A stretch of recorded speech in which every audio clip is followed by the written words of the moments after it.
বিজন বিজ্ঞান ইউটিউব চেনেললৈ আপোনালোকক পুনৰবাৰ স্বাগতম জনাইছো। আজি এই ভিডিঅ'টোৰ জৰিয়তে ক্লাছ 6 ৰ নতুন গণিত অৰ্থাৎ নিউ ম্যাথমেটিক্সৰ লেসন 2 অৰ্থাৎ চেপ্টাৰ 2 লাইনস এণ্ড এংগেলছ যাক আমি ৰেখা আৰু কোণ বুলি কওঁ তাৰ বিষয়ে আলোচনা কৰিম। গতিকে প্ৰথমতে আমি দুটামান কনসেপ্ট বুজি ল'ব লাগিব আৰু সেইটো হৈছে প্ৰথমতে পইণ্ট বা আমি বিন্দু বুলি কওঁ। এতিয়া পইণ্ট মানে কি হয়? যেতিয়া আমি কি কৰোঁ এটা নিৰ্দিষ্ট কাগজৰ টুকুৰা এটা লৈছো, সেই কাগজৰ টুকুৰাত যেতিয়া আমি পেন্সিলৰ জোঙা অংশটো যেতিয়া টাচ কৰি দিম, সেই টাচ কৰা অংশটোকে আমি এটা কি বুলি কম? বিন্দু বুলি কম। যেনেকৈ ইয়াত লিখা আছে point is the shape created when a sharp pencil touches a sheet of paper। তাৰমানে জোঙা পেন্সিলেৰে বহিৰ পাত এখিলা যেতিয়া স্পৰ্শ কৰিলে সৃষ্টি হোৱা আকৃতিটোকে আমি কি বুলি কওঁ? বিন্দু বুলি কওঁ। সেইটো হৈছে বিন্দুৰ কনসেপ্ট। তাৰ পিছত আহিলে লাইন সেগমেন্ট। ঠিক আছে না? লাইন সেগমেন্ট বা ৰেখা খণ্ড। দুটা বিন্দু লৈছো, বিন্দু এ আৰু বিন্দু বি। দেখি পাইছেনে? বিন্দু মানে অলপ আগত আমি গম পালোই। গতিকে এই বিন্দুক আমি বিভিন্ন প্ৰকাৰে সংযোগ কৰিব পাৰো। দেখিছেনে? কিন্তু এইবোৰক আমি ৰেখা বুলি বা ৰেখা খণ্ড বুলি আমি নকওঁ। যেতিয়া আমি স্কেলৰ সহায়ত এই ধৰণে এই চিত্ৰটো দেখুৱা ধৰণে স্কেলৰ সহায়ত যেতিয়া আমি দুটা বিন্দু সংযোগ কৰি দিওঁ, দুটা বিন্দু সংযোগ কৰি পোৱা যেটো আমি আকৃতি পাম, সেই আকৃতিটোকে আমি কি বুলি কম? ৰেখা খণ্ড বুলি কম। এতিয়া ৰেখা খণ্ড বুলি ক'লে আমি দুটা কথা জানিব লাগিব। ৰেখা খণ্ডৰ কি থাকিব? দুটা অন্ত বিন্দু থাকে, মানে দুটা আদি বিন্দু বা দুটা প্ৰান্ত বিন্দু থাকে বুলি আমি ক'ব পাৰো। মানে দুটা এন্ড পইণ্ট থাকে। সাপোজ ইয়াত লিখা আছে এন্ড পইণ্ট। তাৰমানে এটা ৰেখা খণ্ডৰ সদায় মনত থবা ৰেখা খণ্ড বুলি কৈ আছো। ৰেখা খণ্ডৰ দুটা কি থাকিব? এন্ড পইণ্ট থাকিব। যেনেকৈ ইয়াত এ এটা এন্ড পইণ্ট, বি এটা এন্ড পইণ্ট। এইটো হ'ল ৰেখা খণ্ডৰ কথা। তাৰ পিছত আমি লাইনৰ বিষয়ে জানিব লাগিব। লাইন মানে ৰেখা। এইখিনিতে এটা কথা মন কৰিবা, ৰেখা খণ্ড আৰু ৰেখা দুটা বেলেগ বেলেগ বস্তু। ৰেখা খণ্ডৰ দুটা প্ৰান্ত বিন্দু বা আদি বিন্দু বা অন্ত বিন্দু থাকে বুলি আমি ইতিমধ্যে কৈছো। কিন্তু এই ৰেখা খণ্ড বুলি ক'লে এই যে এই দুটা বিন্দুৰ মাজে এনেকে যে এটা ৰেখা গৈছে, কিন্তু ইফালে এটা কাৰ্চিন ইফালে এটা কাৰ্চিন দেখা পোৱা গৈছে, এই কথাটোৱে কি কৈ আছে যে ইয়াৰ কোনো অন্ত বিন্দু নাই। মানে এই ৰেখাটোক দুইফালে অৰ্থাৎ বিন্দু এৰ ফালে অসীমলৈ গৈ আছে আৰু বিন্দুৰ বি ফালেও কি গৈ আছে? অসীমলৈ গৈ আছে। গতিকে এনে ধৰণৰ যেটো আকৃতি হয়, সেই আকৃতিটোক আমি কি বুলি কম? ৰেখা বুলি কম বা লাইন বুলি কম। আৰু যেতিয়া আমি এটা ৰেখাৰ নাম দিওঁ, সেই নামটো আমি কেনে ধৰণে দিওঁ? সাপোজ তুমি যেনিবা এ বি ৰেখাৰ কথা পাতি আছা, তেতিয়াহ'লে ওপৰত এই ধৰণৰ এটা চিন দিম, তেতিয়া আমি কি বুজি পাম? এইটো ৰেখাৰ কথা কৈ আছে বুলি বুজি পাম। যদি কেতিয়াবা এনেকুৱা ধৰণৰ এটা এ বি লিখি ওপৰত এনেকুৱা ধৰণৰ আঁচ দিয়া আছে, তেতিয়া ইয়াক আমি কি বুলি কম? এইটো ৰেখা খণ্ডক নিৰ্দেশ কৰি আছে বুলি আমি কম। তো ৰেখাৰ কোনো অন্ত বিন্দু নাই, সেইটো মনত থবা। আৰু ৰেখা খণ্ডৰ দুটা কি আছে? অন্ত বিন্দু আছে। সেইটো ৰেখা আৰু ৰেখা খণ্ডৰ মাজৰ পাৰ্থক্য। ঠিক আছে নে? তাৰ পিছত আহিলে ৰশ্মি অৰ্থাৎ ৰেইজ। ৰশ্মি মানে কি? ইয়াত ইংলিছত কি লিখা আছে? If you extend the line segment drawn by your friend with a scale to infinity in one direction, তাৰমানে এটা ডাইৰেকশ্যনত সাপোজ পইণ্ট এ টোৰ পৰা আৰম্ভ কৰি এই ডাইৰেকশ্যনত যেতিয়া এনেকুৱা ধৰণৰ ৰশ্মি গৈ আছে, মানে এটা এনেকুৱা ধৰণৰ শেপ এটা গৈ আছে যেনিবা, তেতিয়া ইয়াক আমি কি বুলি কম? ৰশ্মি বুলি কম। একদম সিম্পল এটা উদাহৰণ লওক। সূৰ্যৰ ৰশ্মিক আমি কি বুলি কম? ৰশ্মি বুলি কওঁ। কেলে কওঁ? কাৰণ সূৰ্যৰ পৰা যিটো ৰশ্মি ওলাই আহে, সেই ৰশ্মিটোৰ এফালে কোনো অন্তবিন্দু নাই, কিন্তু ইয়াৰ এটা আদি বিন্দু আছে আৰু সেইটোৱে হৈছে সূৰ্যটো। সূৰ্যটো হৈছে উৎস, তাৰ পৰাই কি হৈ আছে? পোহৰ গৈ আছে। সেই গতিকে সূৰ্যটোক আমি আদি বিন্দু বুলি কম বা এটা অন্তবিন্দু বুলি কম, কিন্তু যিফালে পোহৰটো গৈ থাকে তাত কি নাই? অন্তবিন্দু নাই। এই কথাটো তোমালোকে বুজি ল'বা। তো আমি এতিয়া এটা কথা বুজি পালো, ৰশ্মি হ'বলৈ হ'লে বা ৰেজ হ'বলৈ হ'লে তাৰ এটা কি থাকিব? আদি বিন্দু। যেনেকৈ এ বি ৰশ্মি, যেতিয়া মই এ বি ৰশ্মি বুলি ক'লো, এনে ধৰণে লিখিছো এ বি ৰশ্মি, এনেকুৱা ধৰণৰ এটা চিন দিছো। তো ইয়াত এ টো কি হ'ব? আদি বিন্দু হ'ব আৰু বি টোৰ কোনো আদি বিন্দু নাই বুলি বুজাব। মানে বি ফালে এইফালে যেতিয়া গৈ আছে, তো ইয়াত আদি বিন্দুটো কোনটো বুজাব?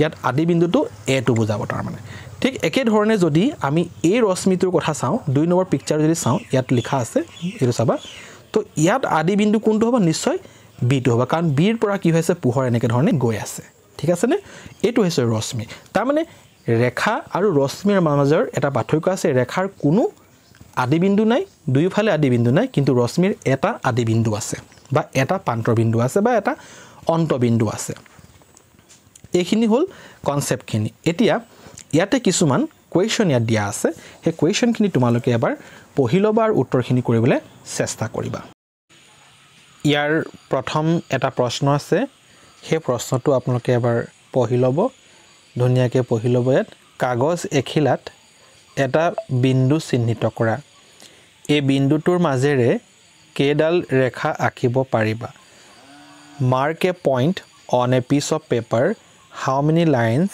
can you draw through this point তো এটা বিন্দুৰ মাজেৰে আমি কেটা ৰেখা আঁকিব পাৰিম এনেকুৱা ধৰণৰ অসংখ্য ৰেখা আঁকিব পাৰিম কিমান আঁকিব পাৰিম ঢেৰ ঠিক আছে না আমি গণনা কৰিব নোৱাৰো ঢেৰ আমি এনেকৈ ধৰণৰ ৰেখা আঁকিব পাৰিম তাৰ পিছতে লগতে কি কোৱা হৈছে চোৱা যে এইবাৰ কাগজ এখিলাত আন দুটা নিৰ্দিষ্ট বিন্দু চিহ্নিত কৰি লোৱা এই দুটা বিন্দুৰ মাজেদি যোৱাকৈ কেডাল ৰেখা অংকন কৰিব পাৰিবা now you can take another two distinct points how many lines can be drawn through these two points তো দুটা বিন্দু লৈছো এটো এটা এই দুটা বিন্দুৰ মাজেৰে কেৱল আমি এটা ৰেখা খণ্ডহে আঁকিব পাৰিম তাতকৈ বেছি আঁকিব নোৱাৰো এটো হৈছে প্ৰথম প্ৰশ্নটোৰ আৰু ইয়াৰ উত্তৰটো এটা স্লাইডত মই দেখুৱাই দিছো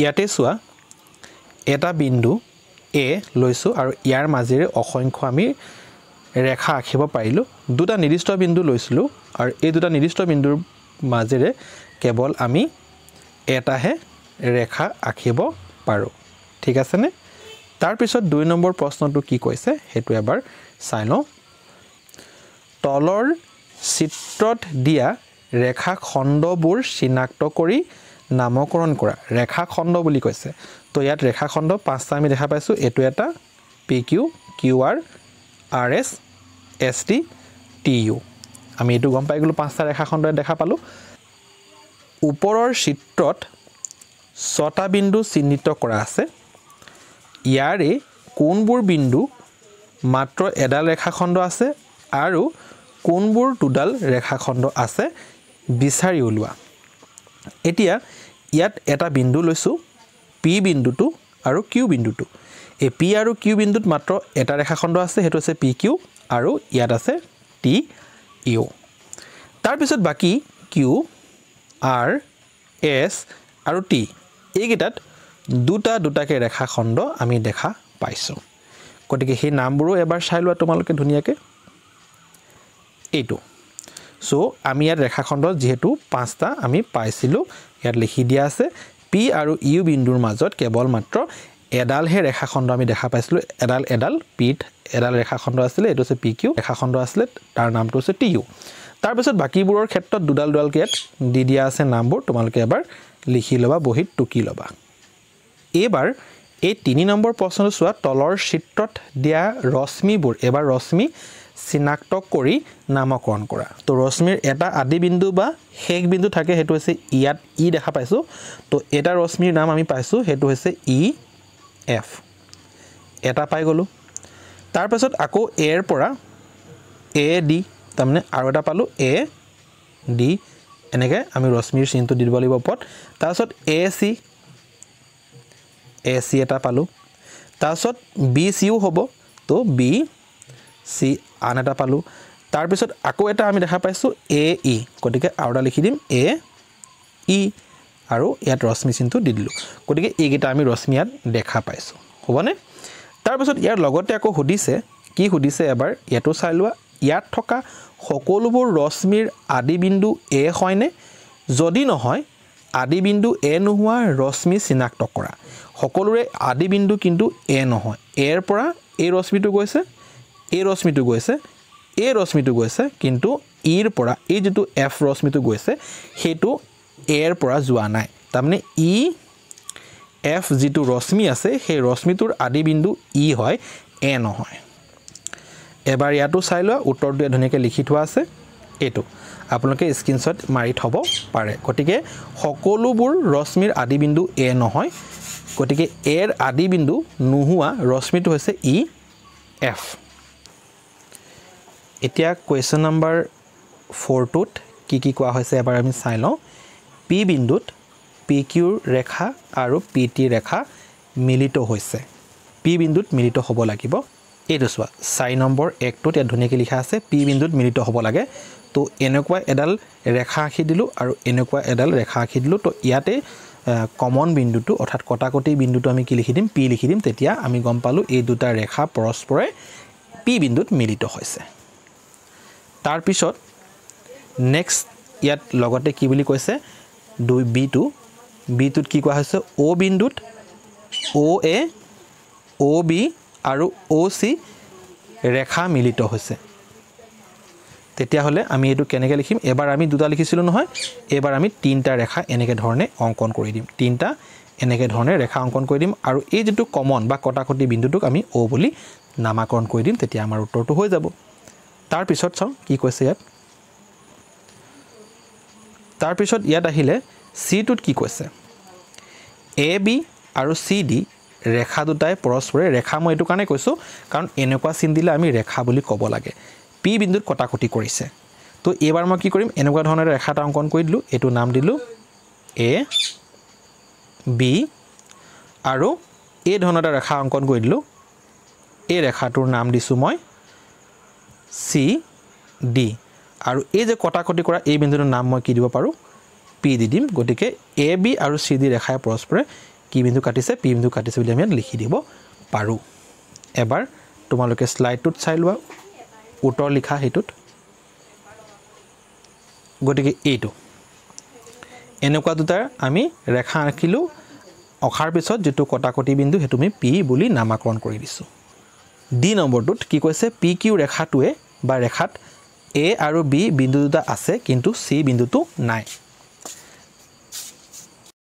এইটো বিন্দুত চোৱা পি কিউ এটো এটা ৰেখা হয় সেই ৰেখাটোৰ ওপৰত a আৰু b বিন্দু দুটা আছে কিন্তু c বিন্দুটো নাই এই ধৰণে লিখিব লাগিব তাৰ পিছৰটো যে l ৰেখাত a আৰু b বিন্দু দুটা আছে কিন্তু c বিন্দুটো নাই গতিকে আমি আকৌ এবাৰ চাই লওঁ যে l ৰেখাটোত আমি কি দেখা পাইছো ইয়াতে চোৱা ইটোত 4 নম্বৰ ইটোত এইটো হৈছে l ৰেখা তাৰে ওপৰত a আৰু b বিন্দুটো আছে কিন্তু o বিন্দুটো নাই ঠিক আছে নে তেনে ধৰণে আমি অঙ্কন কৰি কৰি গৈ থাকিব লাগিব ইয়াত মই কলমে কৈছো কাট পেচিং আৰু স্কেলৰ সহায়ত তোমালোকে লিখিবা এবাৰ 5 নম্বৰ প্ৰশ্নটো কি কৈছে কাখৰ চিত্ৰটো চোৱা আৰু নামবোৰ লিখা পাঁচটা বিন্দু ইয়াত বিন্দু পাঁচটা দেখা পাইছো E C O A B গতিকে এইগিটা পাঁচটা বিন্দু আমি লিখি দিম ধুনিয়াকে চাৰিডাল ৰশ্মি ইয়াত আমি দেখা পাইছো সেই চাৰিডাল ৰশ্মি মই ইয়াতে দেখুৱাই দিছো প্ৰথমটো হৈছে ও বি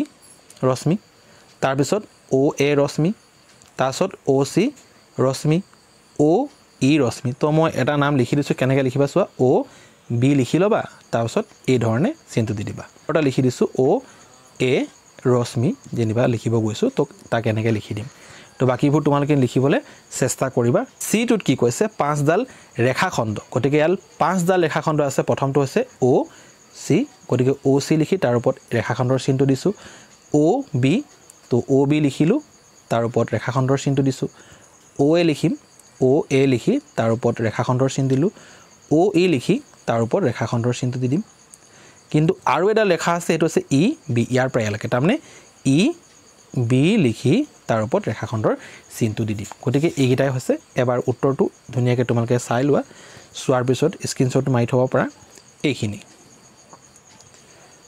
আকৌ ইয়াত লগতে এটা কথা কৈছে কাখৰ চিত্ৰত মাত্ৰ এডাল ৰেখা আছে এই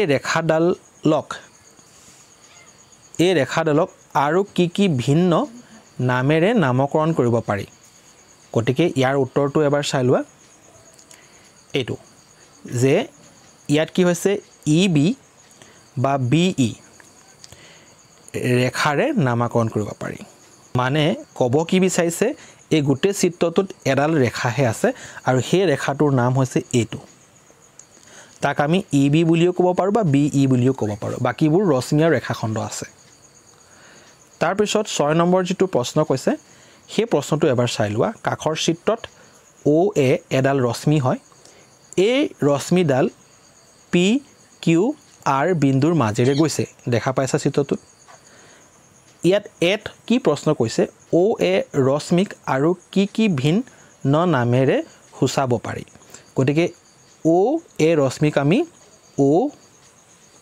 OP বুলি ক'ব পাৰো OQ বুলি ক'ব পাৰো OR বুলি ক'ব পাৰো গতিকে এই তিনটা নামেৰে আমি OA ৰশ্মিক নামকৰণ কৰিব পাৰো যে OA ৰশ্মিক আমি OP OQ OR নামেৰে হুচাব পাৰি 6 নম্বৰৰ B টোত কি কৈছে OA ৰশ্মিক AO বুলি ক'ব পাৰিনে যদি নোৱাৰি কিয় ইয়াৰ উত্তৰটো নোৱাৰি কিয় নোৱাৰি কাৰণটো চাই লবা এতিয়া এইটো যদি মই OA বুলি ৰশ্মিৰ এটা নামকৰণ কৰিলো এটো A ধৰি লোৱা তেতিয়া ইয়াৰ আদি বিন্দু O হ'ব কিন্তু যদি আমি AO ৰশ্মি বুলি কৈ দিও O বুলি ৰশ্মি যদি কৈ দিও তেতিয়া হলে আদি বিন্দু A হ'ব যেটো সম্ভৱ নহয় সেই কাৰণে তাৰ পিছত সিটো কৈছে OP OQ OR আৰু OA